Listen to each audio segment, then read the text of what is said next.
Hi friends, నేను మీ జ్యోతి వైజాగ్. ఈరోజు మా పాప వాళ్ళ ఇంటికి వచ్చాను. ఇంక మేము బయటికి వెళ్ళే పని ఉందని చెప్పేసి ఫాస్ట్గా చికెన్ కర్రీ చేస్తున్నాను. సో ప్రాసెస్ అంతా నేను చూపిస్తున్నాను చూడండి. మీకు లాంగ్ వీడియో కావాలంటే కామెంట్ బాక్స్లో కామెంట్ చేయండి, పక్కా నేను లాంగ్ వీడియో అనేది పోస్ట్ చేస్తాను. సో మీరు కూడా ఇలాగే మీ పాప వాళ్ళ ఇంటికి వెళ్ళినప్పుడు మీరే ఫస్ట్ కుక్ చేస్తారా? నేనైతే అంతేనండి. ఎప్పుడొచ్చినా నేనే మా పాపకి దగ్గరుండి అంతా వండి పెడతాను. ఎప్పుడు తనే వండుకుంటుంది కదా, సో కొంచెం స్పెషల్గా ఉంటుందని నేనే తనకి ఎప్పుడు వండి పెడుతూ ఉంటాను వచ్చినప్పుడల్లానా. ఇంకా ప్రాసెస్ అంతా చూసేయండి. ఎలాగుందో పక్కా కామెంట్ చేయండి. కామెంట్ చేయడం మాత్రం మర్చిపోవద్దు.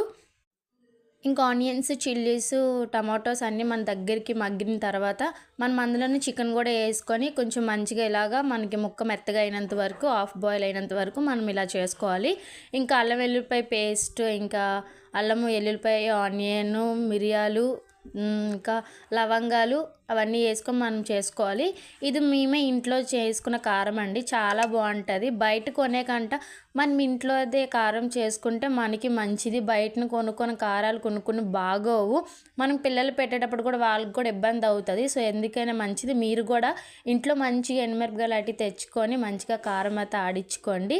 మీకు కారం ఎలా చేయాలి అది కావాలంటే నాకు కామెంట్ చేయండి, నేను అది కూడా పోస్ట్ చేస్తాను. ఇంకా మా అల్లం వెల్లిపాయ పేస్ట్ వేసుకున్నాం కదా, అది ఇందులో వేసేస్తున్నాను. వేసి మంచిగా చేస్తున్నాను. పక్కన చారు కూడా అవుతుంది. ఇంకా ఇది దగ్గరికి అయిన చూసారు కదా, ఆయిల్ పైకి వచ్చినంత వరకు మనం ఇలాగా కుక్ చేయాలి. తర్వాత కారము, పసుపు, ఉప్పు మొత్తం వేసుకొని మంచిగా కలుపుకోవాలి. కలుపుకున్న తర్వాత చూడండి, అది కూడా కొంచెం మనకు ఆయిల్ పైకి వస్తే మంచిగా ఉడికినట్టు, లేదంటే అల్లం వెల్లిపాయ పేస్ట్ స్మెల్ వస్తే మీ అందరికీ తెలిసిందే.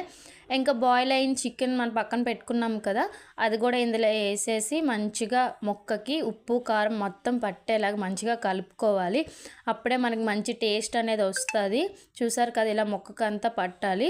తర్వాత కొంచెం మనం వాటర్ వేసుకొని మంచిగా దగ్గరికి బాయిల్ అయ్యేలాగా చేసుకోవచ్చు.